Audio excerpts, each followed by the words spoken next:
Bana, baada ya GSM kudhamini klabu mbalimbali za ligi kuu Tanzania bara, hatimaye pia kuna taarifa zinaeleza kwamba Mo Dewji tayari naye ameanza mikakati ya kuanza kuzidhamini baadhi ya vilabu ambavyo vipo ndani ya ligi kuu Tanzania bara. Swala hili ambalo limechukua sura ya kiutofauti kulingana na namna ambavyo mambo yalivyo.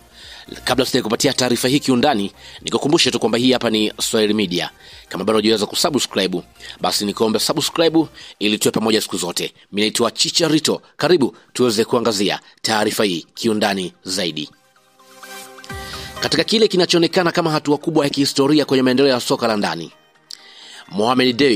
Mo Dewji anatajwa kuwa katika hatua za mwisho za kudhamini timu 10 za ligi kuu Tanzania bara kwa msimu ujao wa mwaka 2025-2026 kupitia moja ya bidhaa zake maarufu.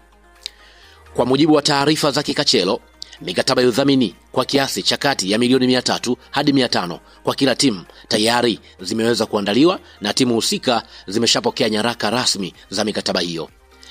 Inafahamika kuwa timu 7 kati ya 10 zimekubali masharti ya mkataba huo, huku zikiwa tayari zimeweka saini na muda wowote kuanzia sasa zitatangaziwa rasmi kiasi cha udhamini huo.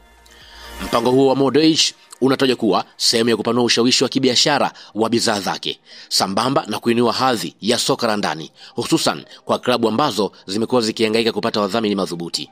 Endapo mpango huo utakamilika kama ilivyopangwa, utakuwa ni udhamini mkubwa kuwahi kutolewa na mfanyabiashara binafsi kwa klabu nyingi kwa wakati mmoja kwenye historia ya soka la Tanzania. Wadau wa soka wameanza pia kupongeza hatua hiyo, wakitafsiri kama kuwekeza kwenye soka la taifa kwa upana, huku wengine wakiona huenda huu ni mwanzo wa mabadiliko makubwa kwenye uendeshaji wa vilabu, ambapo wafanyabiashara wakubwa wataanza kuweka mkono wao moja kwa moja katika maendeleo ya timu mbalimbali bila kujali ushindani wa uwanjani.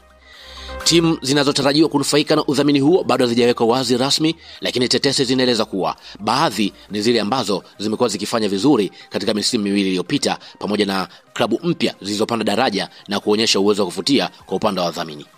Mpango huo unaweza kuleta mabadiliko makubwa kwenye bajeti ya usajili wa timu hizo, kwani kiasi hicho cha fedha kinaweza kutumika kuboresha vifaa, mishahara, usafiri pamoja na usajili wa wachezaji bora kuelekea msimu ujao. Kwa sasa kinachosubiriwa ni tangazo rasmi kutoka kwa kampuni ya Mo Dewji ambalo linaweza kutolewa wakati wowote kuanzia sasa. Bila shaka watu wanatazama zaidi kuona upana kwa upande wa Mo Dewji, lakini pia haijaishia hapo. Wengi wao wameweza kueleza kwamba huenda Mo Dewji taka kudhamini klabu hiyo ikiwa ni shinikizo kutoka kwenye upande wa klabu yake ya Simba, ambapo wao wanaamini kwamba kwa upande wa GSM ni kama hivi hastahili kuweza kudhamini klabu nyingi za ligi kama ambavyo ameweza kudhamini mwaka huu. Na kama kwa upande wa GSM sasa amefanya hivyo, basi bosi huyo Mo Dewji naye sasa anaamua hatima na yeye pia aweze kuingia moja kwa moja kutokana na shinikizo ambalo linatoka kwenye upande wa klabu.